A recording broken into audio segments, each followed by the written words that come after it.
Nosso estudo de hoje é a lição 24 do livro Mãos Unidas e tem por título Mecanismo do Auxílio. Todos somos filhos de Deus e nessa condição, de um modo ou de outro, carecemos todos nós do amparo divino. Meditando nisso, não teremos qualquer dificuldade para reconhecer o imperativo do apoio mútuo em todos os nossos processos de vivência, já que não compreendemos em Deus justiça sem bondade e nem bondade sem justiça. Por essa mesma razão, é fácil observar a necessidade de ajustamento entre socorro e cooperação, a fim de que o mecanismo do auxílio funcione com segurança entre aquele que necessita de amparo e aquele que pode ajudar relativamente. É indispensável venha surgir e fixar-se o auxílio daqueles outros que possam ajudar mais ainda. O doente não prescinde do tato e do entendimento de quem o assiste, a fim de que o médico disponha de campo adequado à atuação curativa. A criança reclama a vigilância de pais ou tutores que a protejam para que o professor junto dela encontre o clima propício à obra da educação. Criatura alguma integrada nas responsabilidades próprias se lembrará de perturbar o trabalho de recuperação física e do aprimoramento cultural com interferências inoportunas. Assim ocorre quanto ao socorro espiritual. Os amigos que operam em mais elevado nível de evolução estão prontos à prestação de serviço em favor dos companheiros em estágio educativo na Terra, mas para isso aguardam o concurso dos irmãos amadurecidos na experiência que se lhes erijam em suportes às boas obras que lhes caibam realizar. Impossível que os instrutores da paz consigam tranquilizar o ambiente humano quando os verificam o imperativo da paz, Impossível que os instrutores da paz consigam tranquilizar o ambiente humano quando os que verificam o imperativo da paz agravam os problemas formados pela discórdia. Impraticável a ação dos espíritos benfeitores na restauração íntima de alguém, quando aqueles que reconhecem a imposição de semelhante reajuste descambam para a condenação. Se anelamos a libertação do mal, saibamos colaborar na extinção do mal. Se nos propomos sanar o desequilíbrio, procuremos reharmonizar. Amigos do mundo, sempre que buscardes o concurso daqueles amigos outros que se domiciliam na vida maior, recordai que lhes sois os pontos de apoio para que a colaboração deles se efetue. Em qualquer plano do universo, toda vez que desejarmos realmente o bem, é forçoso nos convertermos em colunas vivas do bem. É uma lição bastante interessante, né? O Emmanuel ele coloca a gente para estar raciocinando o tempo todo e sobre situações que, no primeiro momento, a gente acaba não percebendo muito. Mas o que ele está querendo dizer para a gente? Ele está querendo dizer para a gente que existem os benfeitores que estão do outro lado da vida. São espíritos que estão aqui circulando a gente. Quem são esses espíritos? Eles podem ser espíritos simplesmente preocupados com o bem-estar de uma determinada família, ou de um determinado bairro, uma determinada sociedade, mas podem também muito bem ser parentes nossos, amigos nossos que foram à frente e que têm condição já de ajudar e que ficam aqui o tempo todo velando por cada um de nós.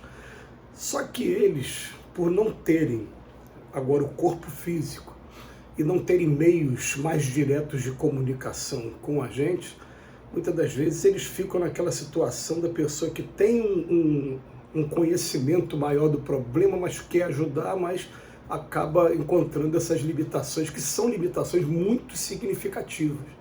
Tenta imaginar uma situação em que você tenha câmeras e você esteja assistindo alguém que você ama, alguém que você conheça, num determinado cenário, mas você não tem microfone nenhum para se comunicar com essa pessoa e você fica procurando ir por aqui, não vai por ali, não vai, está vendo o perigo e não consegue se comunicar. É o que acontece com eles muitas das vezes, embora a gente saiba que eles conseguem sim através da intuição, mas não tem aquela forma direta, a gente não sabe quem é a pessoa que está intuindo a gente, quem é o espírito que está intuindo.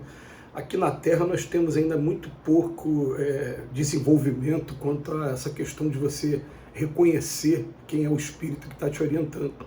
Tem até meios que os espíritos já vão ensinando a gente. A gente vai ter uma breve recordação da pessoa e vai ter um sentimento também com relação à pessoa quando ela está do nosso lado. mas muitas das vezes são espíritos que nem estiveram do nosso lado, simplesmente têm um parentesco com a gente, eles estão do outro lado. Então, o que eles precisam? Eles precisam de nós aqui, que estamos perto dessa pessoa que ele quer ajudar, para cada um estar fazendo o seu papel. E é interessante que o Emmanuel, ele vem falar nisso, vem falar para a gente, olha que coisa interessante. O imperativo do apoio mútuo, os exemplos que ele usa. Ele fala para a gente, o doente não prescinde do tato e do entendimento de quem o assiste. Tá? Então, tem que ter, vamos botar, quem é o tato e o entendimento de quem o assiste? Vai ser normalmente aquele parente que se predispõe a ficar como acompanhante e é o que vai ficar 24 horas ali atendendo aquela pessoa. Eu estou com sede, olha, toca a campainha, chama o enfermeiro, está acontecendo isso, tal, você... E dorme mal, né? Que todo mundo que já passou por essa situação, já passei algumas vezes, você dorme no hospital acompanhando uma determinada pessoa, tal, e aí daqui a pouco vem o médico, dispõe de campo adequado à atuação curativa, mas o médico ele acaba dependendo daquele parente, aquele amigo que está ali acompanhando, ou até mesmo o enfermeiro, e muitas das vezes a pessoa não tem quem o acompanhe, é o próprio enfermeiro que faz esse papel. Mesma coisa, falar a criança, o professor na escola vai ajudar, mas não vai dispensar nunca a função dos pais ou dos tutores.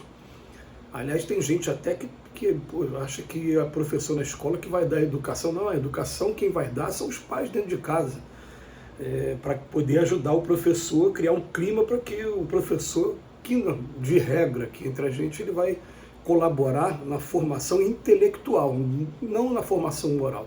Na formação moral também por tabela, mas o foco ali maior é a formação intelectual. Então, precisa da formação moral através dos pais e dos tutores.